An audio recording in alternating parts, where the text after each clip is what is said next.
ನಮಸ್ಕಾರ. ಇವತ್ತಿನ ಇನ್ನೊಂದು ವಿಷಯ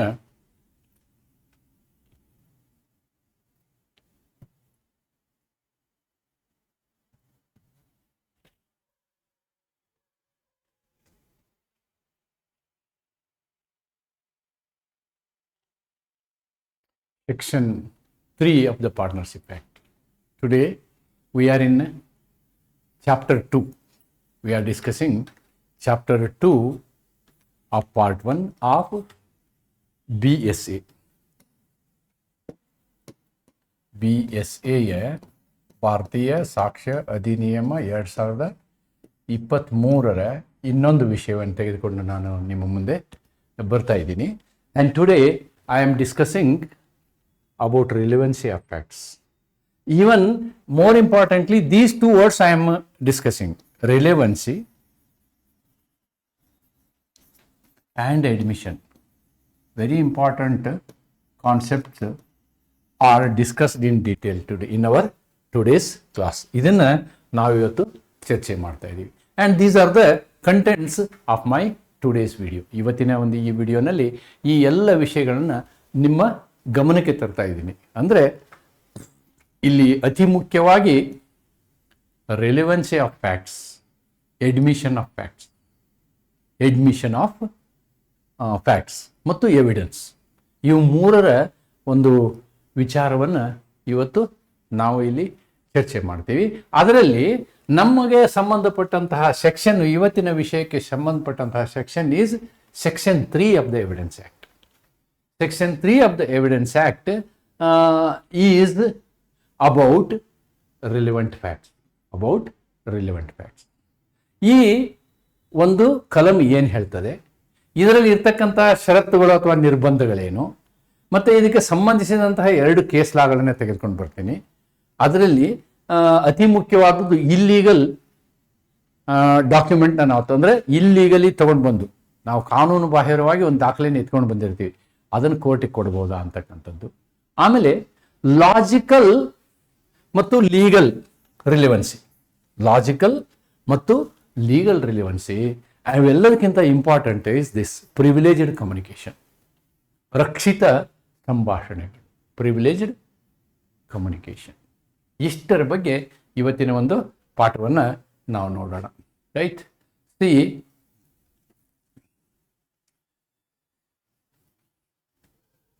ಇಲ್ಲಿ ರೂಲ್ ಆಫ್ ಎವಿಡೆನ್ಸ್ ಏನು ಹೇಳುತ್ತೆ ಅಂದರೆ, ಇಟ್ ಆ್ಯಕ್ಚುಲಿ ಎವಿಡೆನ್ಸಿನ ನಿಯಮ ಇದೆಯಲ್ಲ, ಅದು ಬಹಳ ನಿಖರವಾದಂತಹ ಒಂದು ನಿರ್ದೇಶನವನ್ನು ಕೊಡ್ತೀನಿ ನಮಗೆ. ಏನು ರೂಲ್ ಆಫ್ ಎವಿಡೆನ್ಸ್ ಅಥವಾ ಎವಿಡೆನ್ಸಿನ ನಿಯಮ ಏನು ಅಂತಂದರೆ, dictate that, it's a term, dictate, as I am telling this. ಏನು? ಓನ್ಲಿ ಎವಿಡೆನ್ಸ್, ಕೇವಲ ಸಾಕ್ಷ್ಯವನ್ನು ಯಾವ್ದು ಕೊಡ್ಬೋದು ನೀವು? Only evidence you can give is for proving relevant material should be brought forth in the court. ಯಾವುದೇ ಒಂದು ವಿಷಯವನ್ನು ಸಾಬೀತುಪಡಿಸುವ ಸಂದರ್ಭದಲ್ಲಿ ಸಂಬಂಧಪಟ್ಟಂತಹ ದಾಖಲೆಗಳನ್ನು ಮಾತ್ರ ನೀವು ನ್ಯಾಯಾಲಯದ ಮುಂದೆ ತರಬಹುದು. ರಾಶಿ ಗೊಬ್ಬರ ತಂದು ಹಾಕೋಕ್ಕಾಗಲ್ಲ. You cannot give so many things before the court. You can only give such facts which are relevant to the fact in issue. This avoids the court's time with irrelevant matters. ಅಸಮಂಜಸವಾದಂತಹ ವಿಷಯಗಳನ್ನು ನೀವು ತರಕ್ಕಾಗೋದಿಲ್ಲ. And to maintain focus, ನೀವು ಯಾವುದ್ರ ಮೇಲೆ focus ಮಾಡಬೇಕಾಗತ್ತಲ್ಲೇ? Relevant material, main relevant, ಪ್ರಮುಖವಾದಂತಹ ಸಂಬಂಧಿಸಿದ ವಸ್ತು ಇದೆಯಲ್ಲ, ಅದರ ಮೇಲೆ ಹೆಚ್ಚು ಗಮನ ಹರಿಸುವ ಉದ್ದೇಶದಿಂದ ಸೆಕ್ಷನ್ 3 ರಚಿಸಲಾಗಿದೆ. Section 3 is for that purpose. It is limited to the facts in question. ಪ್ರಶ್ನೆ ಉದ್ಭವಿಸಿದಂತಹ ವಿಷಯಗಳು. ಅದಕ್ಕೆ ನಾವು ಇನ್ನೊಂದು ಇದನ್ನ ಏನು ಹೇಳ್ತೀವಿ ಅಂದರೆ ಫ್ಯಾಕ್ಟ್ಸ್ ಇನ್ ಇಶ್ಯೂನು ಅಂತೇವೆ. ಇದನ್ನ ಫ್ಯಾಕ್ಟ್ಸ್ ಇನ್ ಇಶ್ಯೂ ಅಂದ್ರೆ ಒಂದೇ, ಫ್ಯಾಕ್ಟ್ಸ್ ಇನ್ ಕ್ವಶನ್ ಅಂದ್ರೆ ಒಂದೇ. ಇದ್ರ ಬಗ್ಗೆ ಮಾತ್ರ ಸೀಮಿತವಾಗಿರ್ತದೆ. ಮತ್ತು ಅದರ್ ರಿಲೆವೆಂಟ್ ಫ್ಯಾಕ್ಟ್ಸ್, ಉಳಿದಂತೆ ಸಂಬಂಧಿಸಿದ ವಿಷಯಗಳು. ಏನಕ್ಕೆ ಸಂಬಂಧಿಸಿದ ವಿಷಯಗಳು? ಫ್ಯಾಕ್ಟ್ಸ್ ಇನ್ ಇಶ್ಯೂಗೆ ಸಂಬಂಧಿಸಿದ ವಿಷಯಗಳು. ಮೂಲ ಪ್ರಶ್ನೆ ಇರ್ತದಲ್ಲ, ಮೂಲ ಪ್ರಶ್ನೆಗೆ ಏನಾದರೂ ಸಂಬಂಧವನ್ನು ಕಲ್ಪಿಸುವಂತಹ ಇನ್ನೊಂದು ವಾಸ್ತವ ಇತ್ತಂದ್ರೆ ಅದಕ್ಕೆ ನಾವು ರಿಲೆವೆಂಟ್ ಫ್ಯಾಕ್ಟ್ ಅಂತ ಹೇಳ್ತೀವಿ. Section 3 of the act States that.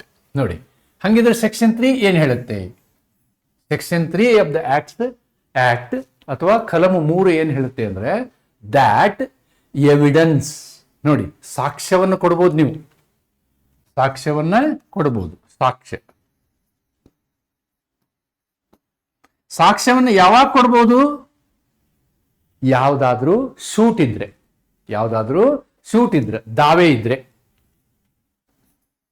ದಾವೆಯಲ್ಲಿ ಕೊಡ್ಬೋದು.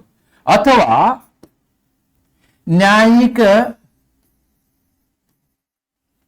ಪ್ರಕ್ರಿಯೆ,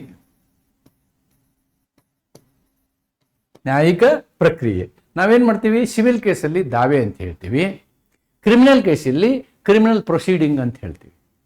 ಓಕೆ, ಅವುಗಳ ವಿಷಯದಕ್ಕೆ ಸಂಬಂಧಪಟ್ಟಂತೆ ಸಾಕ್ಷ್ಯವನ್ನು ಕೊಡಬೇಕಾದಂತಹ ಸಂದರ್ಭದಲ್ಲಿ ಮಸ್ಟ್ ಕನ್ಫೈನ್, ನೀವು ಸೀಮಿತವಾಗಿರಬೇಕು. ನಾಟ್ ದಿಸ್ ಸೈಡ್, ಹಾಗೆ ಈ ರೀತಿ ಸೀಮಿತವಾಗಿರಬೇಕು. ಏನಕ್ಕೆ? Confine judicial enquiry within specific parameters. ಎಂಥ ಸ್ಪೆಸಿಫಿಕ್ ಪ್ಯಾರಾಮೀಟರ್ಸು? ಯಾವ ವಿಷಯವನ್ನು ಕಲಮು 4ರಿಂದ 50ರವರೆಗೆ ಹೇಳಲಾಗಿದೆಯೋ ಅದಕ್ಕೆ ಸೀಮಿತವಾಗಿರಬೇಕು ಅಂತ. ಅದನ್ನು ಬಿಟ್ಟು ಹೊರಗಡೆ ಇದ್ರೆ ಅದನ್ನು ನಾವು ಸಮಂಜಸವಾದಂತಹ ತಥ್ಯ, ಸಮಂಜಸವಾದ ವಾಸ್ತವ ಅಂಥೇಳಿ ಕೋರ್ಟು ಒಪ್ಕೊಳ್ಳೋದಿಲ್ಲ ಅನ್ನೋದನ್ನ ಈ ಒಂದು ಸೆಕ್ಷನ್ ಹೇಳುತ್ತೆ. This section tells that way, right? C, that is the concept. Now let us understand this section. ಏನು ಎಕ್ಸಾಕ್ಟ್ಲಿ ಬರೆದಿದ್ದಾರೆ? ನಾನು ಇಷ್ಟ ತನಕ ಹೇಳಿದ್ದು that is my understanding of the section. ನೋಡಿ, ಎಕ್ಸಾಕ್ಟ್ಲಿ ಸೆಕ್ಷನ್ ನಲ್ಲಿ ಏನು ಬರೆದಿದ್ದಾರೆ ಅನ್ನೋದನ್ನು ನಾನು ಇಲ್ಲಿ ಮುಂದೆ ತಂದಿದ್ದೀನಿ. ಹೆಡಿಂಗ್ ಈ ರೀತಿ ಇದೆ: evidence may be given of facts in issue and relevant facts. ವಿವಾದದಲ್ಲಿರುವ ವಾಸ್ತವಗಳು ಮತ್ತು ಸಂಬಂಧಿತ ವಾಸ್ತವಗಳ ಕುರಿತು ಮಾತ್ರ ಸಾಕ್ಷ್ಯ ನೀಡಬಹುದು. ಸಂಬಂಧ ಇರಲಾರದಂತಹ ಸಾಕ್ಷ್ಯಗಳನ್ನು ನೀವು ತರಕ್ಕಾಗಲ್ಲ. You cannot bring evidence which is not relating to the case. Either it should be directly relating to fact in issue or it has got some relation ಅನ್ನೋದು. ನೋಡಿ, evidence may be given in any suit or proceeding. ಯಾವುದರ ಬಗ್ಗೆ? Of the existence or non existence, ಅದರ ಅಸ್ತಿತ್ವದ ಬಗ್ಗೆ ಅಥವಾ ಅದರ ಅನಸ್ತಿತ್ವದ ಬಗ್ಗೆ ನೀವೇನ್ ಮಾಡ್ಬೋದು? ಸಾಕ್ಷ್ಯವನ್ನು ಕೊಡಬಹುದು. ಯಾವುದರ ಬಗ್ಗೆ? Every fact in issue. Fact in issue ಒಂದೇ ಇರ್ತದೆ ಅಂತ ತಿಳ್ಕೊಬೇಡಿ. ವೇರಿಯಸ್ ಫ್ಯಾಕ್ಟ್ಸ್ ಇನ್ ಇಶ್ಯೂ ಹಿಂದಿನ ವಿಡಿಯೋದಲ್ಲಿ ಹೇಳಿದ್ದೀನಿ ನಾನು. ಆ ಎವ್ರಿ ಫ್ಯಾಕ್ಟ್ ಇನ್ ಇಶ್ಯೂಗೆ ಸಂಬಂಧಪಟ್ಟಂತೆ ನೀವೇನ್ ಮಾಡ್ಬೋದು? ಸಾಕ್ಷ್ಯವನ್ನು ಕೊಡಬಹುದು. Number 1. Plus you can and of such other facts, ಬೇರೆ ಫ್ಯಾಕ್ಟ್ಗಳನ್ನು ಕೊಡಬಹುದು. ಅವನ್ನ ನಾವೇನಂತೀವಿ? ಈ ನಮ್ಮ ಅಧಿನಿಯಮದಲ್ಲಿ declared to be relevant as are hereinafter ಅಂದ್ರೆ ಈ ಕಲಮಿನ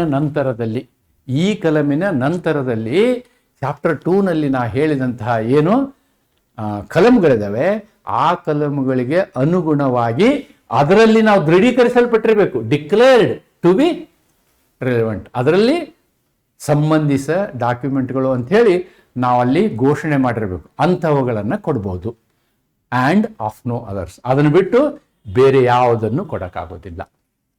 ಯಾವುದೇ ದಾವೆ ಅಥವಾ ಪ್ರಕ್ರಿಯೆಯಲ್ಲಿ ವಿವಾದದಲ್ಲಿರುವ ಪ್ರತಿಯೊಂದು ವಾಸ್ತವದ ಅಸ್ತಿತ್ವ ಅಥವಾ ಅಸ್ತಿತ್ವದ ಬಗ್ಗೆ ಅನಸ್ತಿತ್ವದ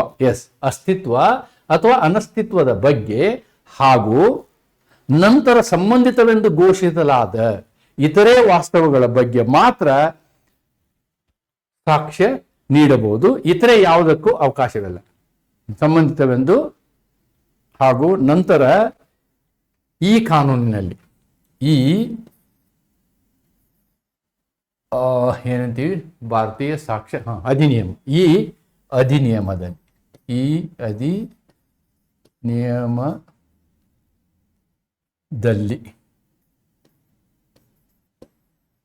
ಈ ಅಧಿನಿಯಮದಲ್ಲಿ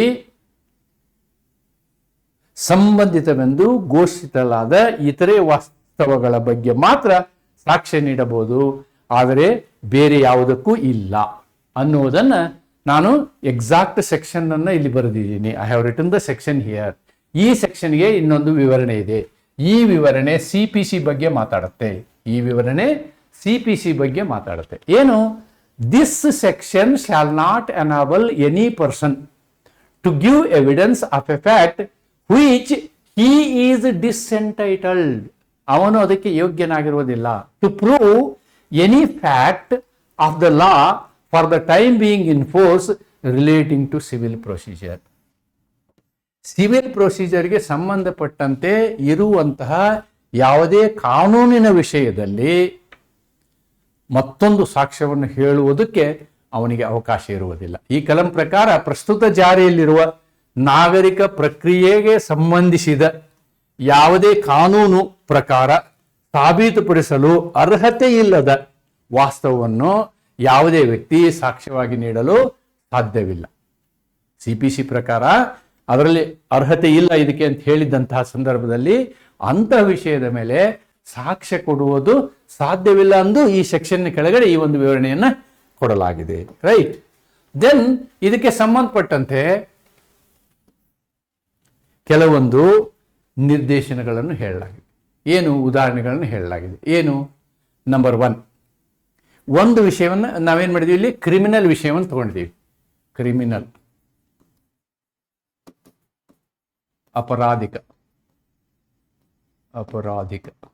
ಅಪರಾಧಿಕ ಒಂದು ಪ್ರಕರಣವನ್ನು ತಗೊಂಡಿದ್ದೀವಿ. ಏನಿದೆ ನೋಡೋಣ. ಇದರಲ್ಲಿ ಫ್ಯಾಕ್ಟ್ ಇನ್ ಇಶ್ಯೂ ಯಾವ ಇದಾವೆ ಅನ್ನೋದನ್ನು ಗಮನಿಸ್ತೀವಿ ನಾವು. A is tried for murder of B by beating him with a club. ಇಲ್ಲಿ ನಾವು ಎಯನ್ನು ಏನು ಮಾಡಿದ್ದೀವಿ, ಅವನನ್ನು ಎಯನ್ನು ನಾವು ಕೋರ್ಟಿನ ಕಟಕಟೆಯ ಮುಂದೆ ನಿಲ್ಲಿಸಿದ್ದೀವಿ. He is being tried, prosecuted. Right. ಏನಕ್ಕೆ? ನೀನು ಬಿಯನ್ನು ಕೊಲೆ ಮಾಡಿದೀಯಾ ಮತ್ತು ನೀನು ಬಿಯನ್ನು ಕೋಲಿನಿಂದ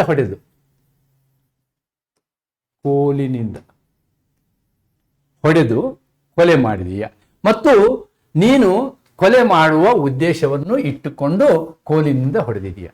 ನೋಡಿ, ಕೊಲೆ ಮಾಡುವ ಉದ್ದೇಶ ಇತ್ತು ಅವನಿಗೆ, ಕೋಲಿನಿಂದ ಹೊಡೆದಿದ್ದಾನೆ, ವ್ಯಕ್ತಿ ಸತ್ತು ಹೋಗಿದ್ದಾನೆ. ಅಂದರೆ ಇಲ್ಲಿ ಬಿ ಮರಣ ಹೊಂದಿದ್ದಾನೆ. ಓಕೆ. ಎಟ್ ಏಸ್ ಟ್ರಯಲ್, ಈ ಒಂದು ಪ್ರಾಸಿಕ್ಯೂಷನ್ ನಡಿಬೇಕಾದ್ರೆ ಕ್ರಿಮಿನಲ್ ಪ್ರಾಸಿಕ್ಯೂಷನ್ ಅಥವಾ ಇದಕ್ಕೆ ನಾವು ಸಿಂಪಲ್ ಆಗಿ ಏನಂತೀವಿ, ಟ್ರಯಲ್ ಅಂತ ಹೇಳ್ತೀವಿ. ಟ್ರಯಲ್, ನ್ಯಾಯಿಕ ಪ್ರಕ್ರಿಯೆಗಳು, ಅಪರಾಧಿಕ ನ್ಯಾಯಿಕ ಪ್ರಕ್ರಿಯೆಗೆ ನಾವು ಟ್ರಯಲ್ ಅಂತ ಹೇಳ್ತೀವಿ.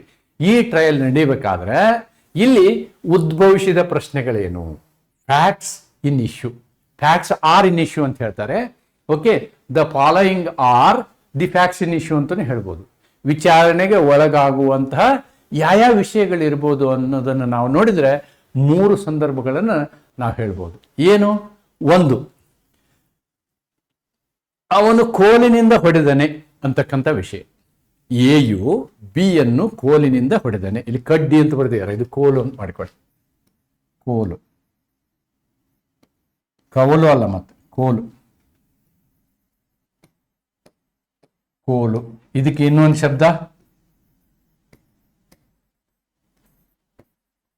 ದೊಣ್ಣೆ ಅಂತಾನು ಹೇಳ್ತಾರೆ.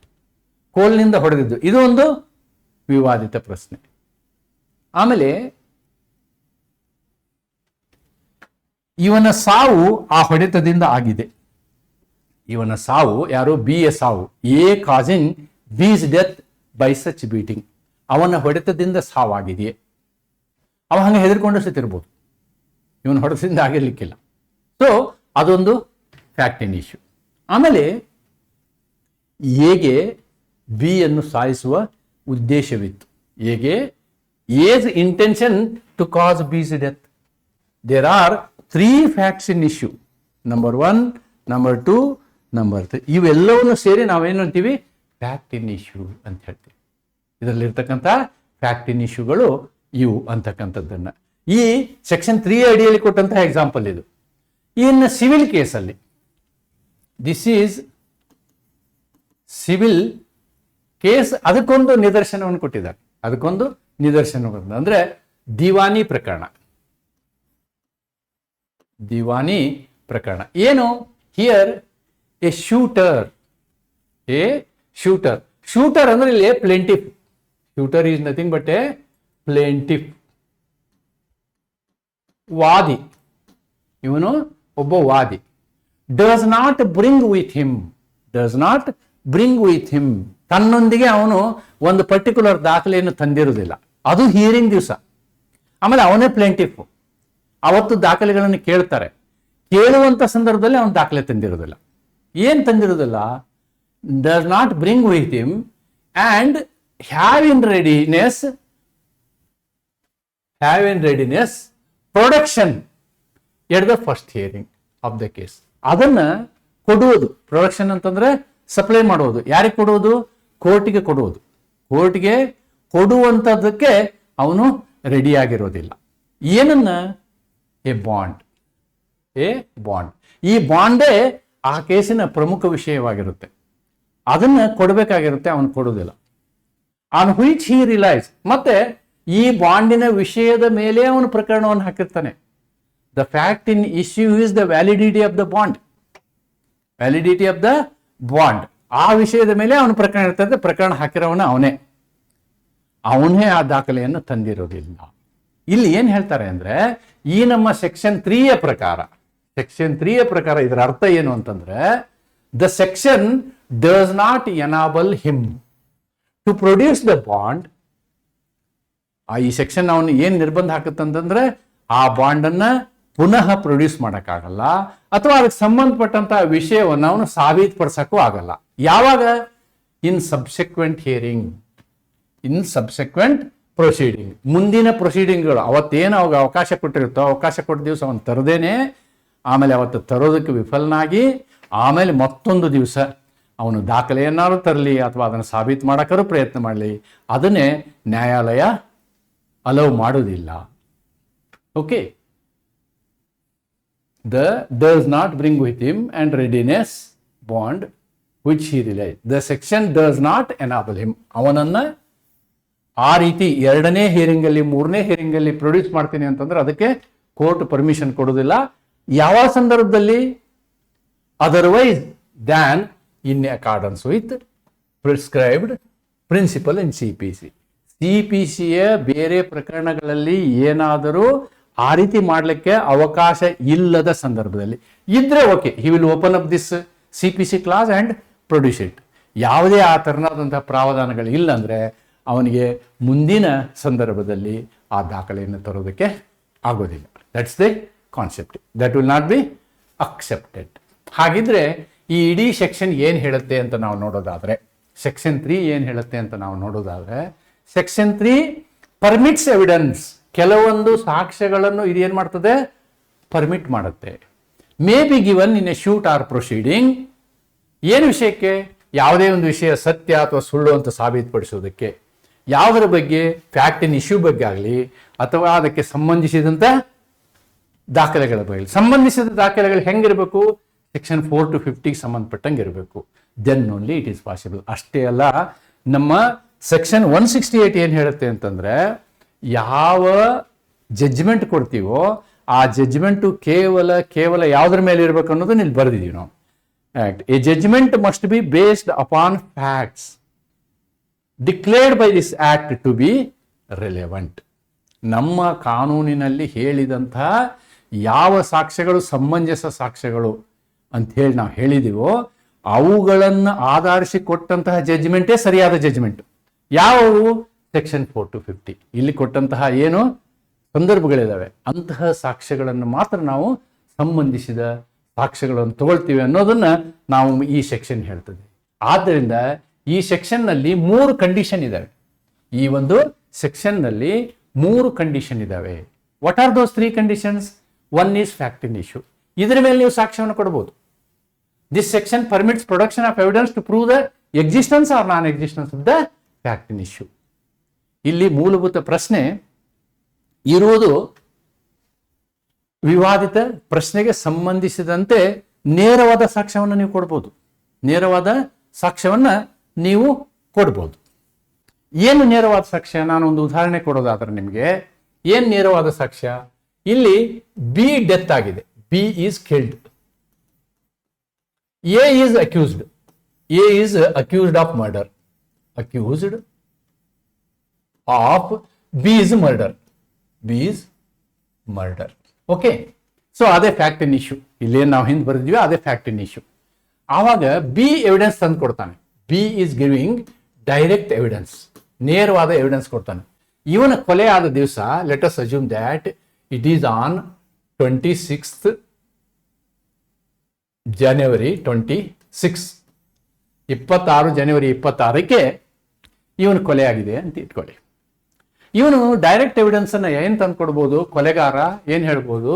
ನಾನು 25/1ಕ್ಕೆ ಡೆಲ್ಲಿಗೆ ಹೋಗಿದ್ದೆ, ಓಕೆ, 27/1ಕ್ಕೆ ನಾನು ಬೆಂಗಳೂರಿಗೆ ವಾಪಸ್ ಬಂದಿದ್ದೀನಿ ಅಂತ ಹೇಳ್ಬೋದು.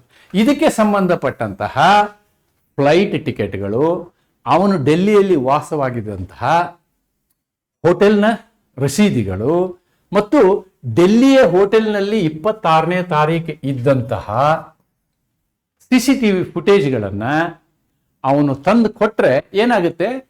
ಫ್ಯಾಕ್ಟ್ ಇನ್ ಎವಿಡೆನ್ಸ್ ಅನ್ನು ಡಿಸ್ಪ್ರೂವ್ ಮಾಡ್ಲಿಕ್ಕೆ ಸಾಧ್ಯ ಆಗುತ್ತೆ. It is A direct evidence, it is A direct evidence. So such evidence is permitted, such evidence is permitted, right? Then relevant fact. What is the relevant fact? ಇದನ್ನು ಕೂಡ permit ಮಾಡುತ್ತೆ court, ಇದನ್ನು ಕೂಡ permit ಮಾಡುತ್ತೆ. ಏನ್ permit ಮಾಡುತ್ತೆ? Further production of evidence to prove the facts. ಯಾವ ಫ್ಯಾಕ್ಟ್ಗಳು ಪ್ರೂವ್ ಮಾಡಬೇಕು, ಯಾವ ಫ್ಯಾಕ್ಟ್ಗಳನ್ನ ಪ್ರೂವ್ ಮಾಡುವಂತ ಎಲ್ಲಿರ್ಬೇಕು? ಅವು ಡಿಕ್ಲೇರ್ಡ್ ಇರಬೇಕು. Declared relevant by the act also permitted. Relevant by the act ಅಂದ್ರೆ BSc ನಲ್ಲಿ ಹೇಳಿದಂತಹ ದಾಖಲೆಗಳು, ಸಂಬಂಧಿಸಿದ ದಾಖಲೆಗಳು ಯಾವುವು ಅಂತ ಹೇಳಿ BSc ನಲ್ಲಿ ಹೇಳಿದೀವಿ ನಾವು. ಅವುಗಳನ್ನು ಈ ಸೆಕ್ಷನ್ಗಳಲ್ಲಿ ಹೇಳಿದೀವಿ. ಅಂಥವುಗಳನ್ನು ತಂದು ಕೊಟ್ಟರು ಕೂಡ ಅವು ಕೂಡ ಅಂತಹ ಸಾಕ್ಷ್ಯಗಳನ್ನು ಅಂಗೀಕರಿಸಲಾಗುವುದು, ಅಡ್ಮಿಟ್ ಮಾಡಲಾಗುವುದು. ಇದನ್ನ ಅಡ್ಮಿಟ್ ಮಾಡಲಾಗುವುದು, ಇದನ್ನ ಅಡ್ಮಿಟ್ ಮಾಡಲಾಗುವುದು. ರಿಲೆವೆಂಟ್ ಫ್ಯಾಕ್ಟ್ ಅಂತ ಹೇಳಿ ನಾವೇನಾದ್ರು ಇಲ್ಲಿ ನಿಮಗೊಂದು ನಿದರ್ಶನವನ್ನು ನಾನು ಇದೇ ಸಂದರ್ಭದಲ್ಲಿ ಕೊಡಬೇಕಾದ್ರೆ, ಇಲ್ಲಿ ಈ ಕೊಲೆ ನಡೆದಂತಹ ಸಂದರ್ಭದಲ್ಲಿ ಒಬ್ಬ ವ್ಯಕ್ತಿ ಒಂದು ಗನ್ನನ್ನು ಅಥವಾ ಒಂದು ಲಾಂಗ್ನ ಒಂದು ಅಂಗಡಿಯಲ್ಲಿ ಪರ್ಚೇಸ್ ಮಾಡ್ಕೊಂಡು ಹೋಗ್ತಾನೆ. ಯಾವತ್ತು? 26ನೇ ತಾರೀಕಲ್ವಾ? 26ನೇ ತಾರೀಕು ಬೆಳಿಗ್ಗೆ ಅವನು ಲಾಂಗ್ ತಗೊಳ್ತಾನೆ. ಲಾಂಗ್ ತಗೊಂಡು ಅವನು ಈ ಬಿ ವ್ಯಕ್ತಿಯ ಮನೆ ಕಡೆ ಹೋಗುವುದನ್ನು ಯಾರೋ ನೋಡಿರ್ತಾರೆ. ಓಕೆ, ಆ ವ್ಯಕ್ತಿ ಬಂದು ಸಾಕ್ಷಿ ಹೇಳ್ಬೋದು. That becomes A relevant evidence. That becomes A ಹೌದು, ಇವನು ಅವತ್ತಿನ ದಿವಸ ಲಾಂಗ್ ಹಿಡ್ಕೊಂಡು ಮಚ್ಚಿ ಹಿಡ್ಕೊಂಡು ಅವ್ರ ಮನೆ ಕಡೆ ಹೊರಟಿದ್ದನ್ನು ನಾನು ನೋಡಿದ್ದೀನಿ, 10 ಗಂಟೆಗೆ ನೋಡಿದ್ದೀನಿ, 10:45ಗೆ ಅಲ್ಲಿ ಕೊಲೆ ಆಗಿದೆ ಅಂತ ಇಟ್ಕೊಳ್ಳಿ. ಈ ರೀತಿ. ಅಥವಾ ಕೊಲೆ ಆದ ಕೂಡಲೇ ಕೊಲೆ ಆದ ವ್ಯಕ್ತಿ ಜೋರಾಗಿ ಚೀರ್ಕೊಂಡ ನಾನು ಸತ್ತೆ ಅಂತ ಹೇಳಿ, ಆವಾಗ ಅಲ್ಲಿ ಹೊರಗಡೆ ಯಾರೋ ದೂರದಿಂದ ನಿಂತವರು ಅವ್ರ ಮನೆಯಿಂದ ಸತ್ಯ ಅನ್ನುವಂತಹ ಒಂದು ಶಬ್ದ ನನಗೆ ಕೇಳ್ತಿತ್ತು ಅಂಥೇಳಿ ಇನ್ನೊಬ್ಬ ವ್ಯಕ್ತಿ ಸಾಕ್ಷಿ ಹೇಳ್ಬೋದು. So that is a relevant evidence. So ರಿಲೆವೆನ್ಸಿಗೆ ಈ ಉದಾಹರಣೆ. ಈ ಎರಡು ಪ್ರಕರಣಗಳು, ಈ ರಿಲೆವೆಂಟ್ ಅನ್ನೋದು ಏನಾಗಿರ್ಬೇಕು? ಅಂಥ ಒಂದು ಪ್ರಾವಿಷನ್ ಇಲ್ಲಿ ಇರಬೇಕು. ಸೆಕ್ಷನ್ 4 to 50 ಒಳಗೆ ಇರತಕ್ಕಂಥ ಪ್ರಾವಿಷನ್ ಇರಬೇಕು. ಇದನ್ನು ಓನ್ಲಿ ಇಟ್ ಇಸ್ ಪಾಸಿಬಲ್. ಇವೆರಡನ್ನು ಬಿಟ್ರೆ ಬೇರೆ ಯಾವುದು ಇಲ್ಲ. ನೋ ಅದರ್ಸ್, ಬೇರೆ ಯಾವುದು ಇಲ್ಲ. This section excludes irrelevant facts. ಸಂಬಂಧವಿಲ್ಲದ ವಾಸ್ತವಗಳನ್ನು ಇದು ಹೊರಪಡಿಸ್ತದೆ. ಅದು ಬಿಟ್ಬಿಟ್ಟು ಈ ಯೂಟ್ಯೂಬಲ್ಲಿ ಕ್ಲಾಸ್ ಮಾಡ್ತಾ ಇದ್ದೆ ಅವತ್ತಿನ ದಿವಸ ಅಂಥೇಳಿ ನಾನೊಂದು ಎವಿಡೆನ್ಸ್ ಕೊಟ್ಟೆ ಅಂತ ಇಟ್ಕೊಳ್ಳಿ. ಆ ಎವಿಡೆನ್ಸ್ಗೂ ಈ ಕೊಲೆಗೂ ಏನು ಸಂಬಂಧ ಇಲ್ಲ. ಕೊಲೆ ಮಾಡಿದವನು ಎ, ಕೊಲೆ ಆದವನು B. I am S. S is not relevant. S is not relevant here. ಕೊಲೆ ನಡೆದದ್ದೆಲ್ಲೋ ಬೆಂಗಳೂರಲ್ಲಿ, ನಾನಿರೋದು ಚಿಕ್ಕಮಗಳೂರಲ್ಲಿ, ಆಮೇಲೆ ನಾನು ಪಾಠ ಮಾಡ್ತಾ ಇರೋದು ಚಿಕ್ಕಮಗಳೂರಲ್ಲಿ. ಏನೇನೋ ಬೇರೆ ಬೇರೆ ಗಾರ್ಬೇಜ್ ಎಲ್ಲ ತಂದು ಕೊಡೋಕ್ಕಾಗಲ್ಲ. That is not permitted according to Bharatiya Sakshya Adhiniyam. This is all about section 3. ಇಷ್ಟನ್ನು ತಿಳ್ಕೊಂಡ್ರೆ the content of section 3 are over. ಅದೇ ಇನ್ನೊಂದು ಸಿವಿಲ್ ಪ್ರೊಸೀಜರ್ ಕೋಡ್ ಪ್ರೈವೇಟ್ ಮಾಡ್ತದೆ ಅಂತ ನಾಳೆಲ್ಲ ಎಕ್ಸ್ಪ್ಲೇನ್ ಮಾಡಿದಿಲ್ಲ. Same thing I have written it here. No more explanation required. This section prohibits giving evidence when a person is disentitled. Already ನಾನು ಇದನ್ನ ನಿಮಗೆ explain ಮಾಡಿದ್ದೀನಿ. There must B specific provision to treat facts as relevant and such facts must be proved according. Provision ಇರಬೇಕು. ಎಲ್ಲಿ provision ಇರಬೇಕು? Again section 5 to 50 of BSA. ಮುಂದೆ ನೋಡ್ತೀವಿ ನಾವು, ನೆಕ್ಸ್ಟ್ ಕ್ಲಾಸಲ್ಲಿ ಇವೆಲ್ಲ ನೋಡ್ತೀವಿ. ಇಲ್ಲಿ ಇರಬೇಕು ಅನ್ನೋದು ಇಲ್ಲಿ ಮುಖ್ಯ ಆಗ್ತದೆ. ನಾವು these things are very very important. ಏನು ಹೇಳಿದೆ ನಾನು? ಅಂತಹ ಸಾಕ್ಷ್ಯಗಳನ್ನು ಅಂಗೀಕರಿಸಲಾಗ್ತದೆ ಅಂತ ಹೇಳಿದೆ. ಏನು ಅಂಗೀಕರಿಸೋದು ಅಂದ್ರೆ? ಅಂಗೀಕರಿಸೋದು ಅಂತಂದ್ರೆ ಕೋರ್ಟ್ ಅದನ್ನು ಒಪ್ಕೊಳ್ಳೋದು. That evidence is taken on record. That is admission, right? Admission with consent. ಇಲ್ಲಿ ಎರಡು ಪಾರ್ಟಿಗಳ ಮಧ್ಯೆ ವ್ಯಾಜ್ಯ ಇರ್ತದೆ. ಆ ಎರಡು ಪಾರ್ಟಿಗಳಲ್ಲಿ ಎರಡೂ ಪಾರ್ಟಿಗಳು ಆ ಸಾಕ್ಷ್ಯವನ್ನು ಒಪ್ಕೊಳ್ತಾರೆ ಅಂತ ಇಟ್ಕೊಳ್ಳಿ. ಆ ಸಾಕ್ಷ್ಯವನ್ನ ಒಪ್ಕೊಳ್ತಾರೆ ಅಂತ ಇಟ್ಕೊಳ್ಳಿ. ಅಥವಾ ಬೈ ಮಿಸ್ಟೇಕ್ ಆ ಸಾಕ್ಷ್ಯ ಏನಾಗ್ಬಿಡ್ತದೆ? ರೆಕಾರ್ಡ್ ಆಗ್ಬಿಡ್ತದೆ. ಆದರೆ ಆಮೇಲೆ ವಿಚಾರಣೆಯ ಸಂದರ್ಭದಲ್ಲಿ ಕಂಡು ಬರ್ತದೆ ಏನು? ಇಟ್ ಈಸ್ ಇರ್ರಿಲೆವೆಂಟ್ ಅಂತ. ಇರ್ರಿಲೆವೆಂಟ್. ಆ ಸಾಕ್ಷ್ಯ ಅಸಮಂಜಸ ಇರ್ತದೆ ಅಂತ. ಅಸಮಂಜಸ ಇರ್ತದೆ ಅಂತ ಗೊತ್ತಾಗ್ತದೆ ಮುಂದೆ ಪ್ರೊಸೀಡಿಂಗ್ಸ್ ನಡೆದಾಗ. ಇಬ್ರು ಪಾರ್ಟಿ ಒಪ್ಕೊಂಡಿದ್ದಾರೆ ಅನ್ನೋ ಒಂದೇ ಕಾರಣಕ್ಕೆ ಇದನ್ನ ನಾವು ಅಡ್ಮಿಟ್ ಮಾಡೋಕ್ಕಾಗೋದಿಲ್ಲ. This cannot be admitted as a document because it is irrelevant. The thumb rule is document or fact must be relevant to the fact in issue.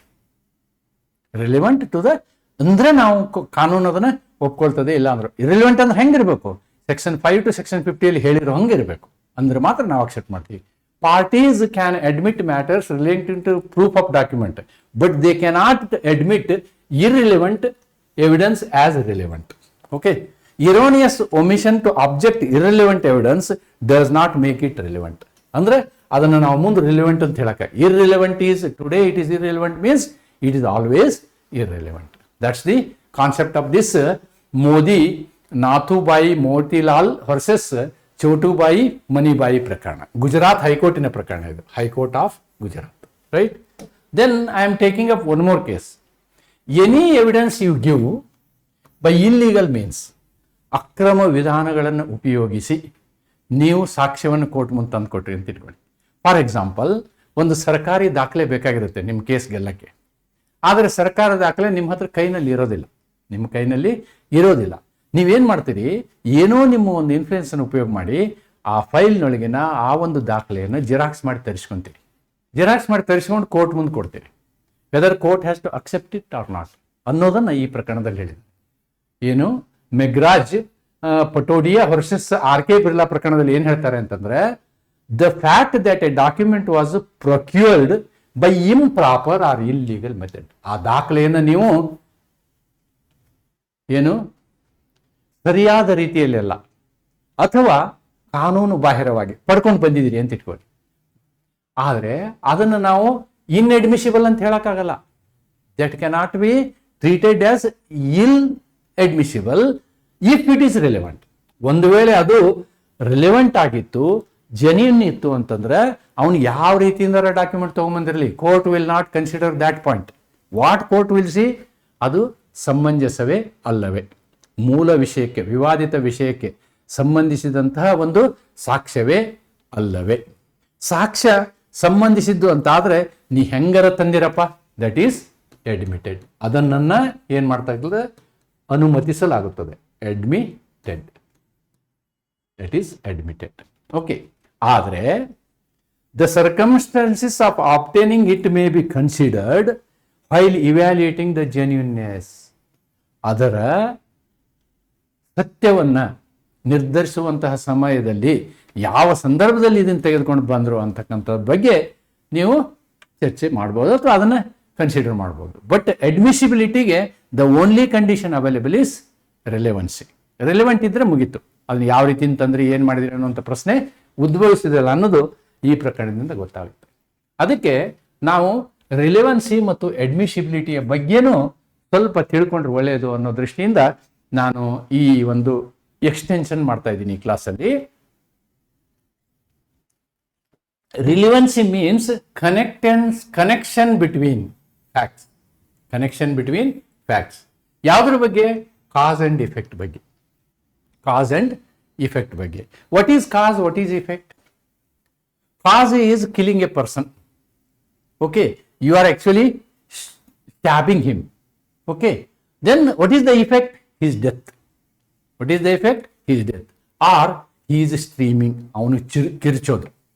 ಅಥವಾ ಈ ರೀತಿ ಸ್ಟ್ಯಾಬ್ ಮಾಡುವಂಥ ಸಂದರ್ಭದಲ್ಲಿ ಮೂರನೇ ವ್ಯಕ್ತಿ ಅದನ್ನು ನೋಡ್ಬಿಟ್ಟು ಅಯ್ಯೋ ನೀ ಚಾಕು ಹಾಕ್ಬಿಟ್ಟ ಅಂತ ಹೇಳುವಂಥದ್ದು. ಇವೆಲ್ಲ ಇಫೆಕ್ಟ್. ಕಾಸ್ ಆ್ಯಂಡ್ ಇಫೆಕ್ಟ್ ಇದಕ್ಕೆ ಸಂಬಂಧಿಸಿದಂಥದ್ದು ಇರಬೇಕು. ರಿಲಿವೆನ್ಸಿ ಮೀನ್ಸ್ ಇದು. ಆದರೆ ಎಡ್ಮಿಸಿಬಿಲಿಟಿಗೂ ರಿಲಿವೆನ್ಸಿಗೆ ಏನು ಸಂಬಂಧ ಅಂದರೆ, admissibility belongs to, it is the word of court. ನ್ಯಾಯಾಲಯದ ವಿಷಯ ಅದು. Refers to whether relevant facts are accepted. If court can accept them, then that is admissibility. ಅಂದರೆ ಎಲ್ಲ ಎಡ್ಮಿಸಿಬಿಲಿಟಿಯಲ್ಲೂ ಎಲ್ಲ ರಿಲೆವೆಂಟ್ ಫ್ಯಾಕ್ಟ್ಗಳು ಇರೋದಿಲ್ಲ. ಓಕೆ, ಎಲ್ಲ ರಿಲೆವೆಂಟ್ ಫ್ಯಾಕ್ಟ್ಗಳು ಇರೋದಿಲ್ಲ. These terms are often interchangeably used. ನೆನ್ಪಿಟ್ಕೊಳ್ಳಿ, admissibility is a legal concept, legal term ಅಂತ ಹೇಳ್ತಾರೆ. ಇದಕ್ಕೆ ಲಾಜಿಕಲ್ ಅಂತ ಹೇಳ್ತಾರೆ. ನೋಡೋಣ, ಲೀಗಲ್ ಮತ್ತು ಲಾಜಿಕಲ್ನು ನಾನಿಲ್ಲಿ ನಿಮಗೆ ಎಕ್ಸ್ಪ್ಲೇನ್ ಮಾಡಿದ್ದೀನಿ. Differences: admissibility decides whether evidence is accepted. ಯಾವ ಎವಿಡೆನ್ಸ್ ನಾವು ತಗೊಳ್ತೀವಿ? Relevant fact. ಯಾವುದನ್ನ ಕೋರ್ಟು ಅಂಗೀಕರಿಸ್ತದೋ ಅದನ್ನು ನಾವು ಎಡ್ಮಿಸಿಬಿಲಿಟಿ ಅಂತೀವಿ. ರಿಲಿವೆನ್ಸಿ ಅಂದ್ರೆ ಏನು? ರಿಲಿವೆನ್ಸಿ ಅಂದ್ರೆ ಎರಡು ವಿಷಯಗಳ ಮಧ್ಯದ ಸಂಬಂಧವನ್ನು ತರ್ಕದಿಂದ ಜೋಡಿಸುವುದು. ಲಾಜಿಕಲ್ ಕನೆಕ್ಷನ್, ತಾರ್ಕಿಕವಾಗಿ ಸಂಬಂಧವನ್ನು ಕಲ್ಪಿಸುವುದಕ್ಕೆ ನಾವೇನಂತೀವಿ? ರಿಲೆವೆನ್ಸಿ ಅಂತ ಹೇಳ್ತೀವಿ. Okay, admissibility is based on law. Relevancy is based on logic and human experience. Therefore, they are different, not one and the same. Court has a discretion in relevancy. ಕೋರ್ಟ್ಗೆ ವಿವೇಚನಾ ಅಧಿಕಾರ ಇದೆ. ಸಮಂಜಸತೆಯನ್ನು ನಿರ್ಧರಿಸುವಂತಹ ವಿವೇಚನಾಧಿಕಾರ ಕೋರ್ಟ್ಗಿದೆ. ಆದರೆ ಎಡ್ಮಿಸಿಬಿಲಿಟಿಯನ್ನು ನಿರ್ಧರಿಸುವಂತಹ ಅಧಿಕಾರ ಕಾನೂನಿಗಿದೆಯೇ ಹೊರತು ಕೋರ್ಟ್ಗಿಲ್ಲ. ಭಾರತೀಯ ಸಾಕ್ಷ್ಯ ಅಧಿನಿಯಮಕ್ಕೆ ಏನು ಅಧಿಕಾರ ಇದೆ? ಏನನ್ನ, ಯಾವುದನ್ನು ಅಂಗೀಕರಿಸಬೇಕು, ಯಾವುದನ್ನು ಅಂಗೀಕರಿಸಬಾರದು, ಅಥವಾ ಯಾವುದನ್ನು ಮಾನ್ಯ ಮಾಡಬೇಕು, ಯಾವುದನ್ನು ಮಾನ್ಯ ಮಾಡಬಾರದು ಅಂತಕ್ಕಂಥದ್ದನ್ನು ನಿರ್ಧರಿಸುವುದು ಕಾನೂನು. Therefore this is legal, that is logical ಅಂತ ಹೇಳ್ತಾರೆ. That is logical. ಅದಕ್ಕೆ ಇಲ್ಲಿ ನೋಡಿ, facts legally inadmissible but logically relevant. ಅಂದ್ರೆ ಎಲ್ಲ ರಿಲೆವೆಂಟ್ ಫ್ಯಾಕ್ಟ್ಗಳಿದಾವಲ್ವಾ, ಅವನ್ನ ನಾವು ಅಡ್ಮಿಟ್ ಮಾಡಬೇಕು ಅಂತೇನಿಲ್ಲ. ಅವು ಲೀಗಲಿ ಅಕ್ಸೆಪ್ಟ್ ಮಾಡೋಕ್ಕಾಗಲ್ಲ, ಬಟ್ ಲಾಜಿಕಲಿ ಕರೆಕ್ಟ್ ಇರ್ತವೆ. ಏನು ಉದಾಹರಣೆ ನೋಡಿ, ಕಾನೂನಿನ ಪ್ರಕಾರ ಮಾನ್ಯವಲ್ಲದಿದ್ದರೂ ತರ್ಕದ ಪ್ರಕಾರ ಅವು ಸಂಭವಿತವಾದ ವಾಸ್ತವಗಳು. ಉದಾಹರಣೆಗೆ, ಪೊಲೀಸರು ಎದುರಿಗೆ ಒಪ್ಪಿಗೆ ಕೊಡ್ತಾರಲ್ಲ, ಹೇಳಿಕೆ ಕೊಡ್ತಾರಲ್ಲ, ಅದನ್ನು ನಾವು ಕೋರ್ಟಲ್ಲಿ ಸಾಕ್ಷಿಯಾಗಿ ತಗೊಳ್ಳೋದಿಲ್ಲ. Confession to police is not admissible before the court. ನೋಡಿ, this is a relevant fact. ಕೊಲೆ ಮಾಡಿದ್ದೀನಿ ಅಂತ ಅವನು ಒಪ್ಕೊಂಡಿರ್ತಾನೆ. ಓಕೆ, ಆದರೆ ಆ ಒಪ್ಪಿಗೆಯನ್ನ ಸಾಕ್ಷ್ಯವಾಗಿ ಕೋರ್ಟ್ ಮುಂದೆ ತಗೊಳಕ್ಕಾಗಲ್ಲ. Okay, legally that statement is not taken as evidence. Okay, prior conduct in civil cases is irrelevant. ನೋಡಿ, ಸಿವಿಲ್ ಪ್ರಕರಣದಲ್ಲಿ ಮೊದಲಿನ ಅವನ ನಡವಳಿಕೆಗಳು ಸಂಬಂಧನೇ ಬರುವುದಿಲ್ಲ. ಎಸ್ಪೆಷಲಿ ಸಿವಿಲ್ ಪ್ರಕರಣದಲ್ಲಿ ಆವತ್ತಿನ ಪ್ರಕರಣ ಏನಾಗಿರುತ್ತೆ ಅದಕ್ಕೆ ಮಾತ್ರ ಅಂತ ಹೇಳಿ. Okay, then facts legally admissible but logically irrelevant. ನೋಡಿ, ಅದಕ್ಕೆ ಲಾಜಿಕೇ ಇರೋದಿಲ್ಲ, ಆದರೆ ಕಾನೂನು ಅದನ್ನು ಒಪ್ಕೊಳ್ತದೆ. The law accept that. In criminal jurisprudence, in criminal cases, his previous good conduct is considered as a relevant fact. ಅವನ ಹಳೆಯ ಒಳ್ಳೆಯ ನಡವಳಿಕೆಯನ್ನು ನಾವೇನ್ ಮಾಡ್ತೀವಿ, ಅಪರಾಧಿಕ ಪ್ರಕರಣದಲ್ಲಿ ಅದು ಕಾನೂನಾತ್ಮಕವಾಗಿ ಸಂಬಂಧಿಸಿದ್ದು ಅಂತ ಹೇಳ್ತೀವಿ. It is a relevant fact ಅಂತ ಹೇಳ್ತೀವಿ. ಓಕೆ, ಅಂದ್ರೆ ಎಲ್ಲ ಅವನ ಆಂಟಿಜೆನೆಂಟ್. ಫಾರ್ ಎಕ್ಸಾಂಪಲ್, ಅವನ ಹ್ಯಾಬಿಚುಯಲ್ ಮರ್ಡರ್ ಅಂತ ಇಟ್ಕೊಳ್ಳಿ. What will do in the second case? Life imprisonment ಕೊಡಲ್ಲ ನಾವು ಅವನಿಗೆ. What will give? Death sentence. Therefore previous conduct is relevant fact, right? Certain cross examination questions ನೋಡಿ, ಇವು irrelevant. Logically ಏನೇನೋ ಪ್ರಶ್ನೆ ಕೇಳ್ತಾರೆ ಅಡ್ವೊಕೇಟ್ಗಳು ಕೋರ್ಟಲ್ಲಿ ಪ್ರಶ್ನೆನ ಏನ್ ಮಾಡ್ತಾರೆ, ಆ ಸಾಕ್ಷಿ ಹೇಳುವಂತ ವ್ಯಕ್ತಿನ ಆ ಕಡೆ ಈ ಕಡೆ ಅಟೆನ್ಷನ್ ಡೈವರ್ಸ್ ಮಾಡಕ್ಕೆ ಏನೇನೋ ಪ್ರಶ್ನೆ ಕೇಳ್ತಾರೆ. Court will permit it, legally admissible, but logically ಇಲ್ಲಿ ಇರ್ರಿಲೆವೆಂಟ್ ಕ್ವಶನ್. ಈ ರೀತಿಯಾದಂಥದ್ದನ್ನ ನಾವು ಗಮನದಲ್ಲಿ ಇಟ್ಕೋಬೇಕು. Therefore for us what is important is legally admissible. See, all these things are relevant facts. All these things are relevant facts. They are only logically relevant. ತಾರ್ಕಿಕವಾಗಿ ಇವು ಸಂಬಂಧಿಸಿದ ವಿಷಯಗಳೇ. ನಾನು ಕೊಲೆ ಮಾಡಿದ ವ್ಯಕ್ತಿ ಲಾಯರ್ ಹತ್ರ ಹೋಗಿ ಸತ್ಯವನ್ನೇ ಹೇಳ್ಬೇಕು, ನಾನು ಕೊಲೆ ಮಾಡಿದ್ದೀನಿ ಸ್ವಾಮಿ, ಆದ್ರೆ ನೀವು ಕೋರ್ಟಲ್ಲಿ ನಾನು ಕೊಲೆ ಮಾಡಿಲ್ಲ ಅಂತ ಹೇಳಿ ನೀವು ಪ್ರೂವ್ ಮಾಡಬೇಕು ಅಂತ. ಆವಾಗ ಆ ಒಂದು ವಕೀಲರು ಹೋಗ್ಬಿಟ್ಟು, ಸ್ವಾಮಿ ನಿನ್ನೆ ಬಂದು ನನ್ನ ಹತ್ರ ಇವನು ಒಪ್ಕೊಂಡಿದ್ದಾನೆ ಕೊಲೆ ಮಾಡಿದ್ದೀನಿ ಅಂತೇಳಿ ಅನ್ನೋ ವಿಷಯವನ್ನು ಕೋರ್ಟ್ ಮುಂದೆ ಹೇಳಲಿಕ್ಕೆ ಬರೋದಿಲ್ಲ. Though it is relevant fact. Similarly spousal communication, ಗಂಡ ಹೆಂಡತಿ ತಮ್ಮ ಮಧ್ಯೆ ಮಾಡಿದಂತಹ ಸಂಭಾಷಣೆಗಳನ್ನು ನಾವು ಸಾಕ್ಷ್ಯವಾಗಿ ಒಪ್ಕೊಳ್ಳಿಕ್ಕಾಗಲ್ಲ. ರಿಲೆವೆಂಟ್ ಫ್ಯಾಕ್ಟ್ ಆಗಿ ಒಪ್ಕೊಳ್ಳಿಕ್ಕೆ ಆಗೋದಿಲ್ಲ. That cannot be admitted because it is a privileged talk. Similarly, advocate-client relation. Then matters of state, ಅಂದ್ರೆ ರಾಜ್ಯಕ್ಕೆ, ಅಂದ್ರೆ ನಮ್ಮ ಈ ದೇಶದ ವಿಷಯಕ್ಕೆ ಸಂಬಂಧಪಟ್ಟಂತೆ, ರಾಜ್ಯದ ವಿಷಯಕ್ಕೆ ಸಂಬಂಧಪಟ್ಟಂತೆ ಗಂಭೀರವಾದ ಕೆಲವೊಂದು ವಿಷಯಗಳಿರ್ತವೆ. ಓಕೆ, ಇವುಗಳನ್ನ ಪ್ರಿವಿಲೇಜ್ಡ್ ಕಮ್ಯುನಿಕೇಶನ್ ಅಂತ ಹೇಳ್ತಾರೆ. ಇವುಗಳನ್ನ ಸಾಕ್ಷ್ಯಗಳಾಗಿ ಉಪಯೋಗಿಸಲಿಕ್ಕೆ ಆಗೋದಿಲ್ಲ. Therefore I can conclude this section 3 like this. Section 3 ಅನ್ನು ನಾನು ಯಾವ ರೀತಿ ಕಂಪ್ಲೀಟ್ ಮಾಡ್ಬೋದು ಅಂತಂದ್ರೆ, ನಾವು ಎಂಥ ಫ್ಯಾಕ್ಟ್ಗಳನ್ನು ಅಡ್ಮಿಟ್ ಮಾಡ್ತೀವಿ, ಎವಿಡೆನ್ಸ್ ಆಗಿ ತಗೊಳ್ತೀವಿ, ಸಾಕ್ಷ್ಯವನ್ನಾಗಿ ತಗೊಳ್ತೀವಿ ಅಂತಂದ್ರೆ ಅವು ಏನಿರಬೇಕು? ಸಮಂಜಸವಾಗಿರಬೇಕು. ಕಾನೂನಿನ ಮುಖಾಂತರ ಅವು ಸಮಂಜಸ ಎಂದು ಗುರುತಿಸಲ್ಪಟ್ಟಿರಬೇಕು ಮತ್ತು ಅವುಗಳು ಪ್ರಾಪರ್ಲಿ ಸಾಬೀತುಪಡಿಸಲಿಕ್ಕೆ ಸಾಧ್ಯತೆ ಇರಬೇಕು. ಅವು ಏನಾಗ್ತವೆ? They form the basis of judgment. Section 168 ನಲ್ಲಿ ಈ 3 ಒಳಗೊಂಡಿರುತ್ತೆ. ಅಂಥವುಗಳನ್ನು ನಾವೇನಂತೀವಿ? ರಿಲೆವೆಂಟ್ ಫ್ಯಾಕ್ಟ್ಸ್ ಅಂತ ಹೇಳ್ತೀವಿ. Relevant facts are admissible provided they are legally recognised, provided they are written in Bharatiya Sakshya Adhiniyam, provided they are available in from section 5 to 50. 5 to 50. 5 or 4? Yes, 4 to 50. Section 4 to 50 ಅನ್ನೋದನ್ನು ನಾವು ತಿಳ್ಕೊಳ್ಬೇಕು. That's all about this lecture ಅಂತ ಹೇಳ್ತಾ ಇವತ್ತಿನ ಈ ವಿಡಿಯೋವನ್ನು ನಿಮಗೆ ಕೇವಲ 3 ಅಂಶಗಳನ್ನು ನಾನು ನಿಮಗೆ ಇವತ್ತು ಇಲ್ಲಿ ತಿಳಿಸ್ಲಿಕ್ಕೆ ತಗೊಂಡಿದ್ದೀನಿ. ಸೆಕ್ಷನ್ 3 ಏನು ಹೇಳ್ತದೆ? ಅಡ್ಮಿಸಿಬಿಲಿಟಿ ಅಂದ್ರೆ ಏನು, ಆಮೇಲೆ ರಿಲೆವೆನ್ಸಿ ಅಂದ್ರೆ ಏನು. All relevant facts are not admissible facts, but all admissible facts are either direct facts or relevant facts ಅನ್ನೋದನ್ನ ನಾವು ಅರ್ಥ ಮಾಡ್ಕೊಳ್ಬೇಕು ಅಂತ ಹೇಳ್ತಾ ಈ ವಿಡಿಯೋನ ಇಲ್ಲಿ ಕ್ಲೋಸ್ ಮಾಡ್ತೀನಿ. ಇದರ PDF ಫೈಲು ಕೂಡ ನಿಮಗೆ ಸಿಗುತ್ತೆ ಅಂತ ಹೇಳ್ತಾ ನಾನು ಇವತ್ತಿನ ಈ ವಿಡಿಯೋನ ಮುಗಿಸ್ತೀನಿ. ನಮಸ್ಕಾರ. Thank you.